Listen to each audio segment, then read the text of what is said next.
If you keep losing your best people, it's not the economy, it's not competition, it's the blind spot you refuse to look at. Today, I'm going to expose it, and once you hear it, you'll never manage people the same way again. Let me ask you something powerful. Why do ape players leave organizations that pay well, promote often, and brag about team culture? It's not because they're ungrateful. It's not because they're impatient. It's not because young people can't stay loyal. No.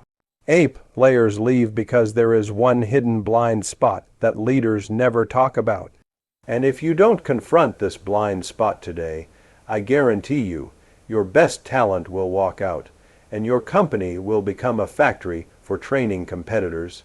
Today, I'm going to reveal what that blind spot is. I'll break down why it destroys culture, and at the end, I'll give you the one question that instantly tells you if you're about to lose a top performer. So stay with me, because this message can save your team, your business, and possibly your future. If you want to keep A players, become the kind of leader an A player admires. Raise your standards, grow faster than everyone else, and be brave enough to ask the question that exposes everything. If I wasn't the leader, would I follow me? If the answer is no, you found your blind spot. Ape players don't leave jobs, they leave leaders who stop growing, and the reason is deeper than most people realize. Growth is oxygen for a top performer. It's not optional. It's not a bonus. It's the very thing that keeps their ambition alive. When an A player walks into an organization, they scan everything instantly: the pace, the mindset, the energy, the standards, the leadership. They're asking themselves one silent question the entire time. Is this a place where my potential will be multiplied or suffocated?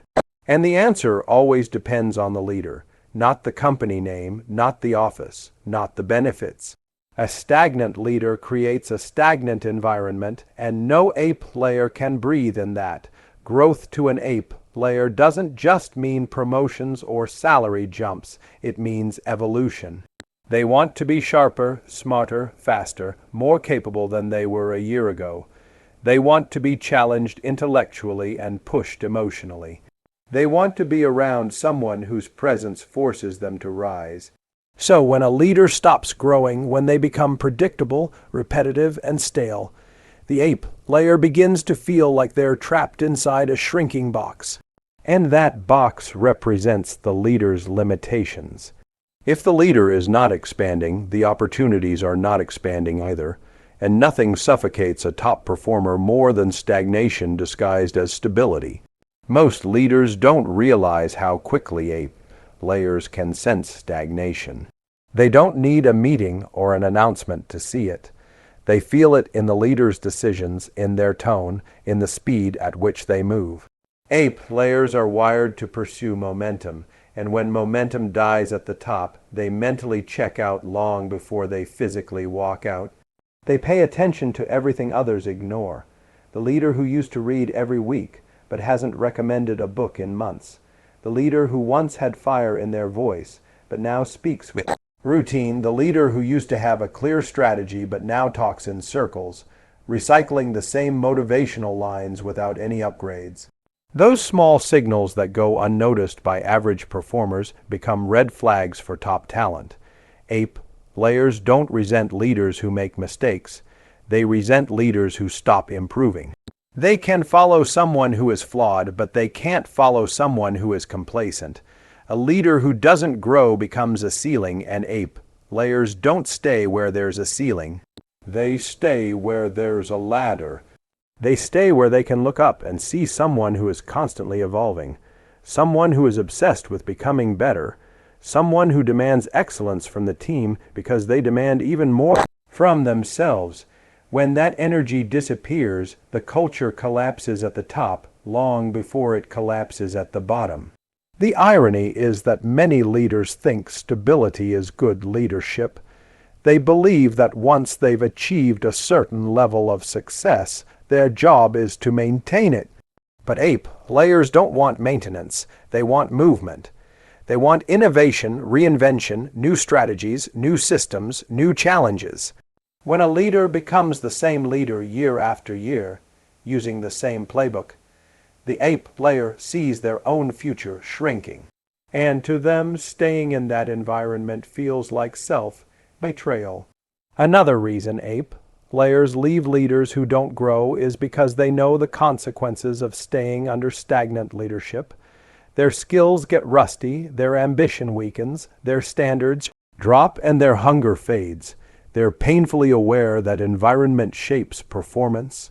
So the moment they realize the leader they're following is no longer in pursuit of greatness, they know it's only a matter of time before their own performance suffers, and ape players guard their growth the same way others guard their comfort. They would rather walk away and rebuild elsewhere than let their potential die slowly under a leader who stopped evolving. Ape players study their leaders more closely than the leaders study themselves. They observe how the leader handles pressure, how they respond to problems, how they speak about competitors, how they adapt to new information. If the leader starts avoiding challenges instead of attacking them, the ape player sees that as a sign of decline. If the leader is more focused on looking good than getting better, the ape player sees insecurity.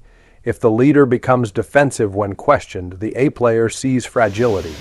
And nothing sends a top performer out the door faster than realizing their leader is shrinking instead of expanding. Ape players want a leader who sees further, thinks deeper, and moves faster than they do. They want someone they can learn from, someone who forces them to stretch, someone who has a bigger vision than their own. When that leader loses curiosity, stops learning, or becomes emotionally stuck, the ape player quietly withdraws. They don't argue, they don't complain. They just begin planning their exit, because to them, following a leader who's not growing feels like driving a high-performance sports car behind a tractor moving at 10 kilometers per hour. No matter how powerful they are, they can't accelerate. Their potential becomes irrelevant because the leader's limitations become their limitations. And here's the part most leaders never understand. Ape players don't expect perfection, they expect progression. They're not looking for a flawless leader. They're looking for one who refuses to plateau. Ape players respect a leader who fails but gets back up smarter. They admire a leader who admits gaps and works relentlessly to close them. They follow a leader who invests in themselves, their mindset, their skill set, their decision making, their emotional control. When they see their leader growing, they stay loyal, because growth at the top promises growth at every level. But when growth stops at the top, decay starts everywhere else. The leader becomes reactive instead of proactive. They start repeating old strategies because they haven't built new ones. They rely on yesterday's wins instead of pursuing tomorrow's possibilities. Ape players feel the energy shift immediately. They sense the culture becoming slower, softer, and more comfortable, all the things that repel a top performer. They feel the environment lowering its standards subtly, one decision at a time. And to an ape player, lowering standards is the loudest silent signal that it's time to go. They leave because staying would mean shrinking. They leave because their identity is tied to growth. They leave because following a leader who isn't expanding feels like walking into a future that's getting smaller every day. They leave not because they want to, but because they have to, because growth is their nature, and without it, they suffocate. Micro-management is the silent killer of ambition. When a leader constantly looks over your shoulder, checks every detail, doubts every decision, that's not leadership. That's control disguised as care. Ape players don't want to be policed. They want to be trusted. They want to be given responsibility and space to execute on their talent and their vision.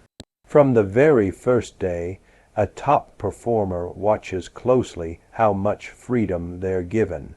If every task requires approval, if every email needs a second glance, if every move has to be reported, the ape layer begins to feel like they're not working with colleagues, they're working under a guard tower.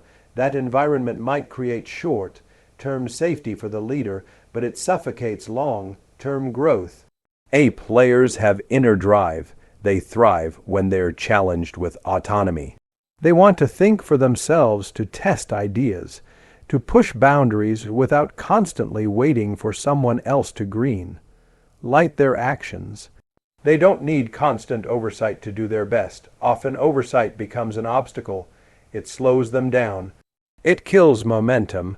Those are things top talent can't afford and won't tolerate. Micromanagement sends a deeper signal than control. It signals distrust. When a leader micromanages, they say without saying, "I don't believe you'll do it right." And an ape layer hears that as, "I don't believe in you." That destroys motivation.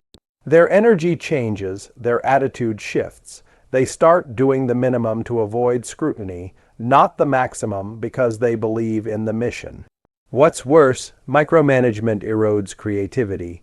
Top performers don't want to just follow instructions. They want to improve, optimize, innovate.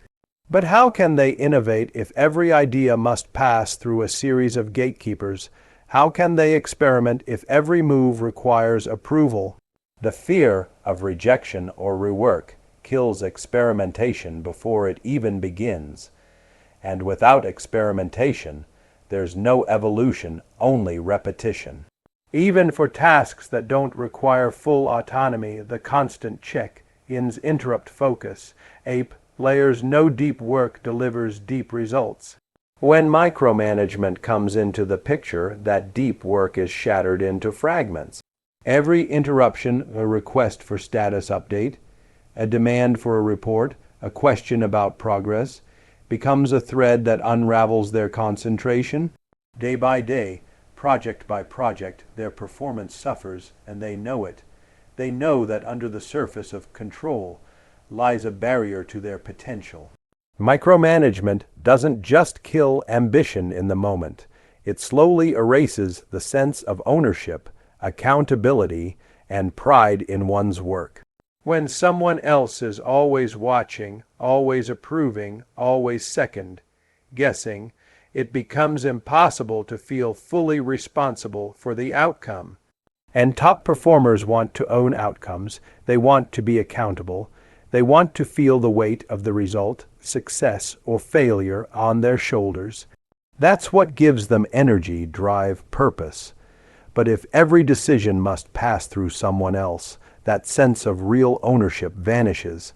Players also read the deeper logic behind micromanagement. They know it's not just about the task at hand. They know it's about fear of losing control, fear of being shown up, fear of unpredictability.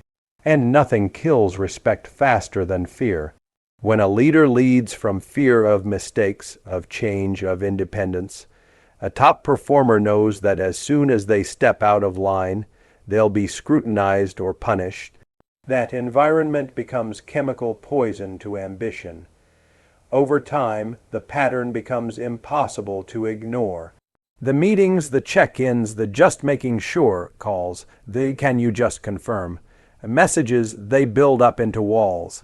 Invisible walls built around talent that once moved fast, innovated freely, took ownership, now trapped behind gatekeepers and guardrails. Every new project begins with hesitation. Every idea gets watered down. Every initiative loses its spark. The culture becomes less about excellence, more about compliance, and for a top performer, compliance is death. What's often disguised as support, feedback, or involvement becomes micromanagement, and when top performers arrive, they don't need support, they need trust. They don't need permission, they need empowerment. They don't need oversight, they need space, because top performers don't run on instructions, they run on purpose. But micromanagement replaces purpose with process. It replaces ambition with rules.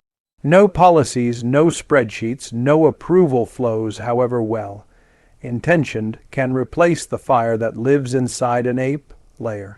And when that fire feels threatened, when that fire senses guardrails instead of open road, it doesn't flicker, it dies.